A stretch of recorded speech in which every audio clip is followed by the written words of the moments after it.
This is Pete Moore on Halo Talks NYC. I have the pleasure of bringing Hunter straight from Longevity Health to tell you about the future of health and Halo. Hunter, welcome to the show. Thanks for having me on. Awesome. So you've got a background similar to mine. So why don't you just talk about your progression on how you got into the longevity, anti-aging, and the health game from where you started, and then we'll talk about what your mission is. Sure, thanks. Yeah, at an early age, I went to Wall Street, specialized in healthcare, consumer, and technology companies for 20 years.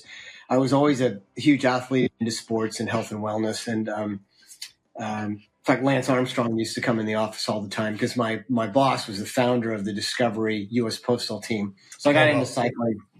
But, when I turned late 30s, early 40s, I started losing friends to, various infectious diseases. All my fraternity brothers were getting out of shape and always turning to me for, health advice. And then I lost 3 or 4 friends to infectious diseases. My dad died from complications from mental issues and pancreatic cancer. And a lot of that stuff was preventable. So I took a wide out in my early 40s and I founded a nonprofit to help raise money for cancer prevention. Lance was focused on Livestrong, the yellow bracelets, which was an incredible product that helped people once they got cancer. We focus more on prevention. And that's what I'm kind of doing with Longevity Health. It's kind of building the Livestrong model, but for the masses for health.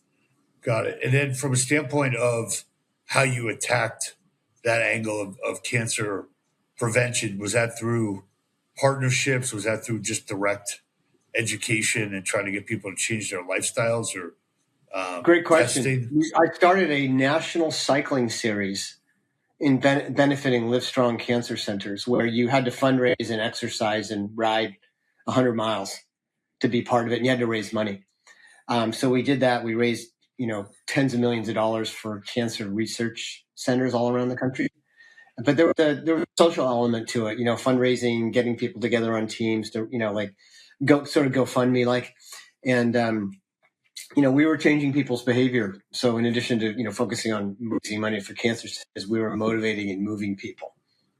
Yeah, I was involved early on, not as a founder, but a friend of mine had gotten some sarcoma and started Cycle for Survival and ended up partnering up with Equinox and Memorial Sloan Kettering. So same concept. Shout out to Jen Goodman and Dave Lynn. They've raised hundreds of millions of dollars, and that's gone directly towards research without any, expense ratio, that kind of drops out. So from there, you decided to now turn this more into a for-profit venture with Longevity Health? Last 2 years before I started this company, I was with a startup called Paceline, which is a company that you wear a Garmin, a Fitbit, or an Apple Watch, and it tracks your heart rate. And each week you elevate your heart rate to 150 minutes of elevated heart rate, which could be a run, a walk, a ride, or just going to the gym. It's slightly better than your resting heart rate. And the American Heart Association recommends 150 minutes of elevated heart rate each week. And you'd be surprised how hard that is to do. So each week you would get a reward, such as $1. And we built that to 1 million user downloads and really proved that we can change behavior with it because people would fight to get to their 150 minutes each week. At the same time, I was very familiar with the health system and very frustrated with I'm very frustrated still with our health system. Sure. I think Obamacare is certainly sick care.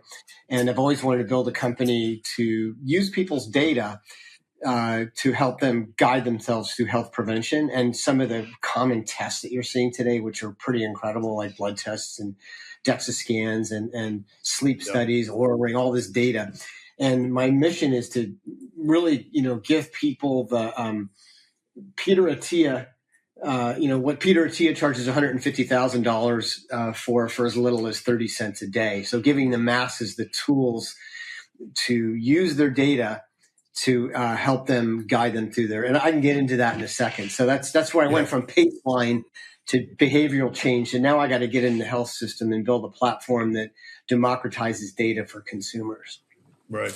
There's all this data sitting at the health club operators and the wearable companies such as MyZone is a company that does a lot of heart rate Right. monitor tracking, and it goes up on the LED displays. The one thing that I've been shocked by is that anyone who's collaborating and in the data ecosystem, they're the ones that always say, I own the data, right? Everyone thinks they own the data, right? I think the individual actually owns the data. But you see that they're sitting on the data, but it's not being used in a preventative way yet. Everyone talks about that it's all this golden information. And are you basically like to use kind of like a broadband analogy, but are you kind of like the last mile to say, like, look, we've got all this information out now. I'm going to actually tell you how to utilize it, deploy it, and turn it into action. Okay, so you're the last mile. Longevity Health is the last mile of the game here on the health. Well, we're also the first mile. So first of all that wearable data, gym data, it's clinically irrelevant. Aura is great. I'm going to partner with Aura. That stuff's better for gamification and behavioral change, or using it as part of its coaching plan. So if, like, Pete, you've got an issue with your health and it requires certain types of exercise, we'll track that data and then we'll remind you through the app. But for me, it really starts with why are people doing this, and what's going on in your life, and what are the resources that we can use from all your data, your test data, your medical data, a longitudinal data, not just a blood test, not just because you went to the gym last week, but looking at every aspect of your life, from your medical records to your wearable data. And it's your data. You should own your own data. Consumers should own their own data. And that's changing because, Apple, Google, I think Microsoft were just back in DC last year advocating for consumers to own their own data. Like Aura, I think, doesn't give you all your data, right? You only get part of it. So that's changing. And then nobody has really taken this data, empower the consumers, and then layered an AI engine on top of it that analyzes it. And that's something that we're doing right now. You can literally talk to this. I can demo it on your call here. You can talk to the AI agent. It'll read all your stuff and make recommendations.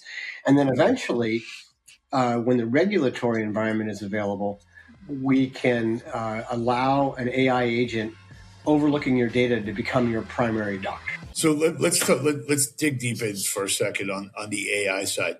Have you actually trained the answers to that AI, or is that kind of already embedded in the learnings of whether it's a Gemini or ChatGPT, and they're feeding that out, or are you actually kind of refining what the answers are and results or action plan with longevity? The latter. Okay. Gemini and OpenAI do some amazing things, but AI is still, it hallucinates, it makes mistakes, doesn't find all the right data. So we're training, we're running a RAG on top of that and training it. And that's why we're actually raising capital right now to, we're beta testing this AI product, this voice agent, which I'll demo in a second. And then we are training the models on top of it. We'll never build our own AI model. In fact, OpenAI and Anthropic are doing what we're doing now. They've announced in the last week, they're going to consolidate your health data. But in my opinion, they'll never figure out the clinical side. We'll be able to go across your data and be a clinical doctor on top of that model. And maybe we'll partner with those guys. Maybe, because I want 1 billion users on this platform. This isn't a toy store. Yeah. So when you say I want 1 billion users on that, you've got the AI that's helping scale that. Do you also have people with the knowledge to basically, when they see something that gets kind of flagged, and then you're actually this human interaction and human, modifications to what's going on? You're asking amazingly great questions. I'll give you some credit. So first of all, our first product is Peter Attia. He charges $150,000 for a longevity clinic. Right. We're in market with our own right now. It's a virtual clinic. We charge $10,000. We do a lot of testing, blood testing, DEXA scan, all this stuff. Then we analyze it. It's a HIPAA compliant business. It's not highly scalable because it's $10,000 a year. Right now we're testing, and it's a great product because if you go to a bricks and mortar longevity clinic, they're going to charge $20,000 or $30,000. We do it for $10,000. Gotcha. We want to be in that business while AI catches up, and we want to be a clinician because, like I said, I don't think Anthropic or OpenAI is ever going to be a clinician. And a lot of these testing companies out there are selling you supplements and tests and all this stuff. And we want to help people with their health. So the next version we're testing right now in a private beta is $100 a month. And you can store all your data in one place on an AWS server. And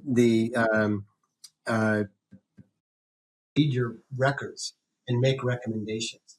And then to answer your question, which is a smart question, because AI is not proven completely yet, a doctor still looks at it. Gotcha. So let me I'll just give you a quick example. I'm just going to call it. This will take. I was just going to say, like, do a demo. Yeah. Yeah, I'll just call it right now. It's a little wonky, but here it's got all my records. Here we go. Pretty good. Can you hear me, Jesse? Yes, I can hear you perfectly. How have things been going for you? Pretty good. Hey, say hi to Pete. I'm on a live podcast right now. And maybe we'll get him into the program. And pull up my last blood test and sort of give me a quick summary. Hello, Pete. It's great to have you listening in. Hunter, I'd be happy to give you a quick summary of your last blood test. I'm pulling up the results from August 9th, 2025 right now. Did you name him, or is it Jesse's like he's like the guy for the entire network? Yeah, there shouldn't be a delay. So like I said, it's still wonky right now. Yeah, okay. But you called him Jesse. Are you still there? Yes, I'm still here, Hunter. I apologize for any delay or technical issues on my end, and I'm ready to continue whenever you are. All right. Actually, pull up my DEXA scan for me and give me a quick summary. All right, Hunter. I'm pulling up your DEXA scan from July 11th, 2025. It showed a healthy BMI of 24.4 and a total body fat percentage of 24.7%, which is within the normal range. Your bone mineral density was also within normal parameters, and there were no values that stood out as concerning. Overall, it was consistent with a healthy profile for your age. Does that make sense? It does, but why is my BMI so high? I'm maybe because I gain weight? That's a great question, Hunter. While your BMI of 24.4 is technically in the higher end of the normal range, it's important to remember that BMI doesn't always tell the whole story, especially for active individuals like yourself. Yeah. Often a higher BMI. Thanks. Hey, send me a copy of my exercise plan, and I'll check back with you later. I'm going to jump back on this call. Absolutely, Hunter.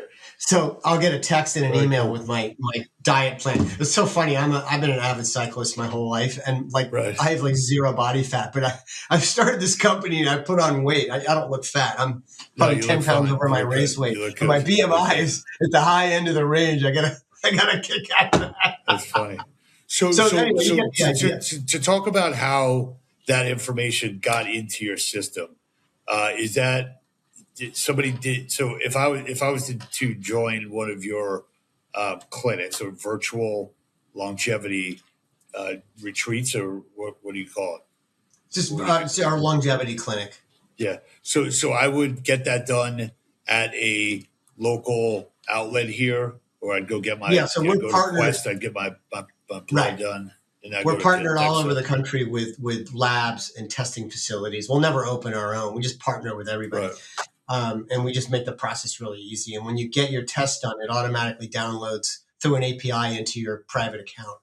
And then the AI reads it and makes recommendations. And then our doctors look at it. Remember I said, I just got my text of my plan. Our doctors read over it. That's $100 a month. So it's on the way to becoming an AI doctor. And if you've had other tests done, you can download them. But the very first call is going to be much more personal. It's like Joaquin Phoenix in the movie Her from 2016, where he falls in love with the computer. You'll talk to it and it's going to say, hey, Pete, what's going on in your life? How old are you? What are you worried about? What happened in your family? Have you had any tests done? What are you trying to achieve? And then it develops a relationship with you and it remembers your conversation. And it builds a file on you, and then you can start downloading more and more tests and data. That's where we are right now. Eventually, everything in there, which we can do now, all your Oura Ring data, your Strava data, your workout data, your eGym data, and then we will incorporate coaching plans into that, and then provide you incentives to follow it. Got it. Now, do you have a trademark on the use of Longevity Health as the name of the company? No. Oh, okay, but is that is going to be the name of the company? that is an Yeah, company. I'd be curious of what any of your investors or listeners think. Do we come up with a brand name? Like I was calling my previous company was called Health Hub, which was a sort of like an Anthropic OpenAI way of combining all your data. There's no money in combining data. It's a data aggregation play. You need to provide clinical value. So I think, Yeah. I think so. I think just storing data doesn't do anything. We have to. So I think longevity is not a bad name. It's not really. We're not prolonging people's lives. We're really increasing health span and reducing healthcare costs. So maybe we need a different brand. I like it. I was curious if you actually would be able to get that copyright just given the use I of think the word I don't know about longevity. copywriting the name Longevity Health. It's kind of like it's such a ubiquitous name Yeah, it that is. I don't That's think right. anybody, and we might just become the de facto. When I go to we're a small company, but I was at the JP Morgan conference Oh, last last night, week. and Oh, I last stood night. up Yeah. at a small meeting and like, oh, Longevity Health, we know you guys. I'm like, no, you don't. Well, But people think we're this big company, which is great. yeah, it's great.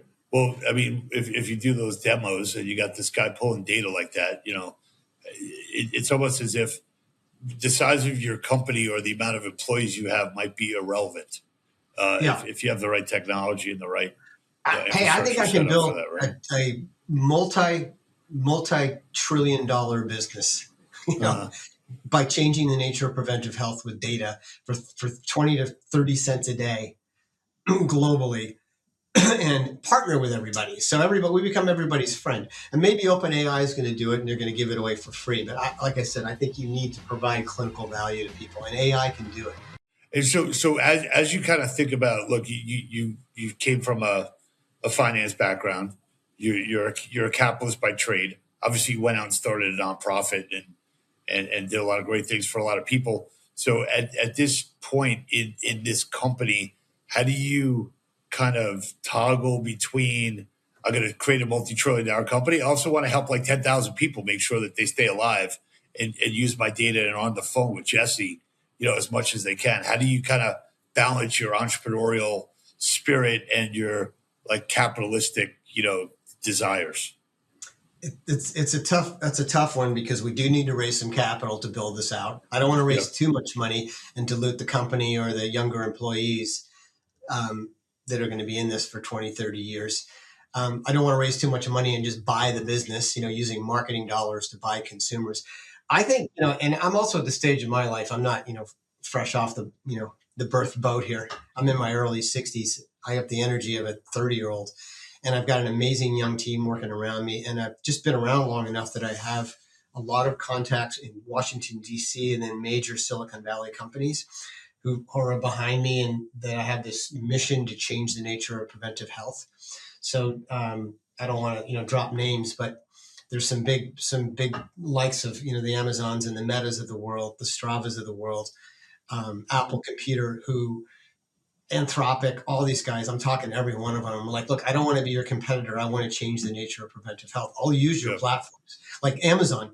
I'm not going to compete with One Medical, and maybe One Medical will build this themselves. But if I integrate into One Medical, why wouldn't One Medical just use us to help consumers be more sure. efficient? Because guess what? They're going to go get procedures done at One Medical. So the answer is, I think I can scale this thing through major partnerships and not buying it with venture money.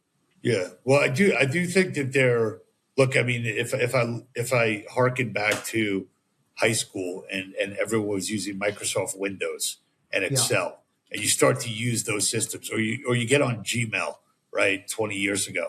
What do you yeah, do? What are you on now? I'm on Gmail, right? So Gmail. Yeah, I feel like there's a first mover advantage in where you're at right now, where if you could aggregate enough influencers and like early adopters and super users, what would be the rationale for them to port their information off of your system if you're providing everything that they need from a data request standpoint, like we just did with Jesse, from um, a prescription basis?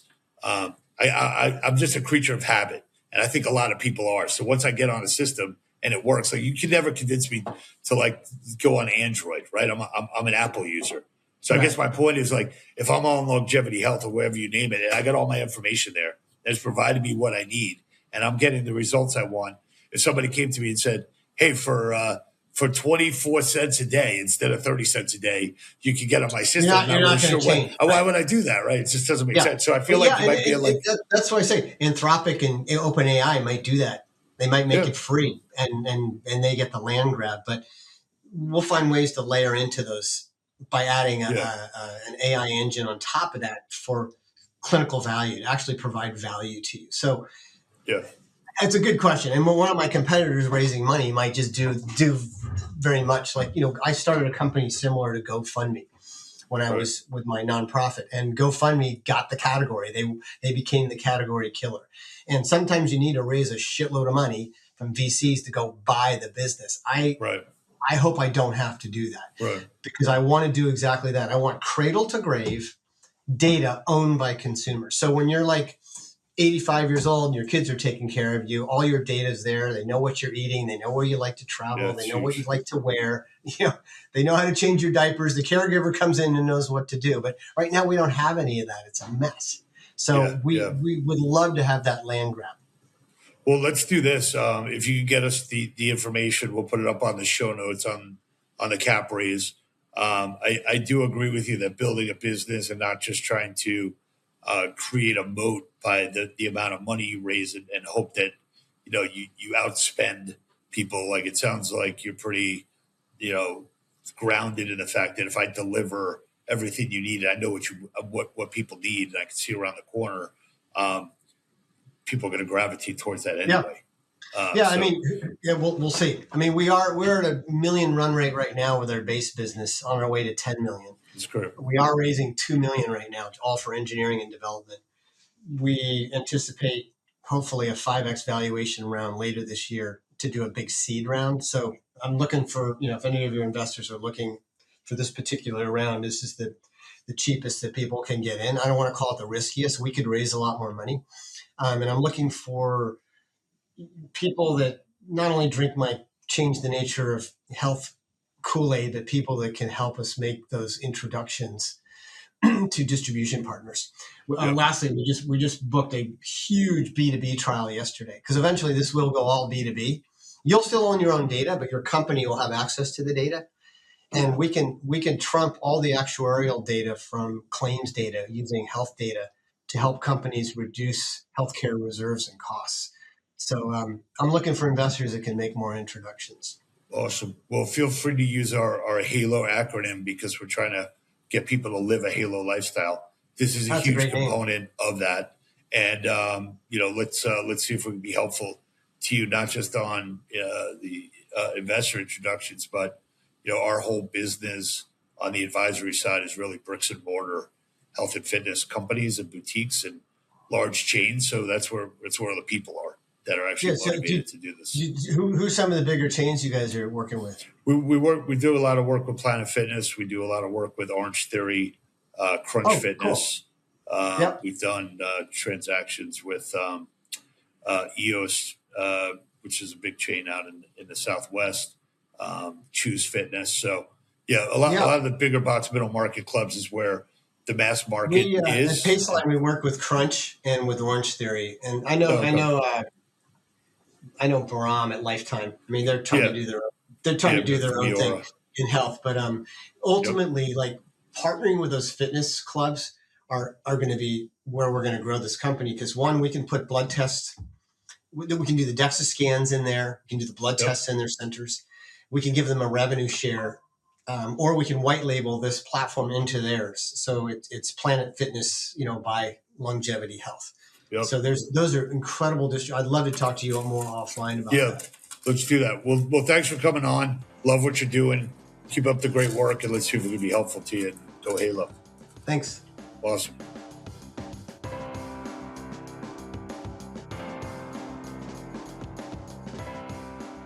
This is Pete Moore on HALO Talks, your captain speaking. I am the founder and managing partner at Integrity Square. We've been around now for 15.5 years. We have been helping people like yourselves get capital, do mergers and acquisitions, consulting, strategic advice in the health, active lifestyle, and outdoor HALO sector, trying to help as many entrepreneurs as possible get to the next level. take that inflection point and be the force behind your growth. We are helping companies that have at least $3 million of EBITDA, around $10 million of revenue, and we are positioned to help you get institutional growth capital or to negotiate deals with strategic partners. If you go to integritysq.com/ISQ, you can see our capabilities deck. Happy to set up a consultation at any time. That is free of charge, and we look forward to helping solve obesity, loneliness, and diabetes. Go Halo.